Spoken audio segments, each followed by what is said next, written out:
কিভাবে খুব সহজেই প্রিমিয়ার প্রো ব্যবহার করে টেক্সট হাইলাইট ইফেক্ট ক্রিয়েট করবেন চলুন দেখে নেই।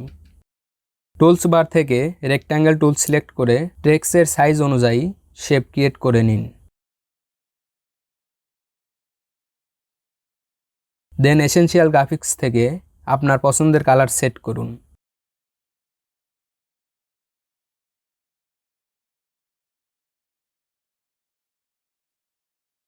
দেন ইফেক্ট কন্ট্রোলস অপাসিটি সেকশন থেকে নর্মাল মুড থেকে মাল্টিপ্লাই করে নিন। দেন ইফেক্টস এখানে সার্চ করুন ক্রপ, জাস্ট ধরে শেপ লেয়ারের উপরে ছেড়ে দিন। দেন ইফেক্ট কন্ট্রোলস থেকে লাইন বারটাকে প্রথমে রেখে ক্রপ সেকশন থেকে রাইটের ফার্স্টে কিফ্রেম অ্যাড করুন। 2 থেকে 3 সেকেন্ড পরে আরেকটা কিফ্রেম অ্যাড করুন। দেন প্রথম কিফ্রেম সাইজ বাড়ায় দিবেন যাতে শেপটাকে দেখা না যায়। দেন কিফ্রেম দুইটা সিলেক্ট করে is out and is in করে নেবেন, তাহলে অ্যানিমেশনটা স্মুথ হবে।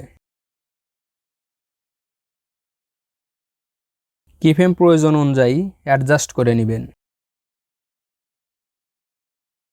এভাবেই খুব সহজেই প্রিমিয়ার প্রো ইউজ করে টেক্সট হাইলাইট ইফেক্ট ক্রিয়েট করতে পারবেন। ধন্যবাদ।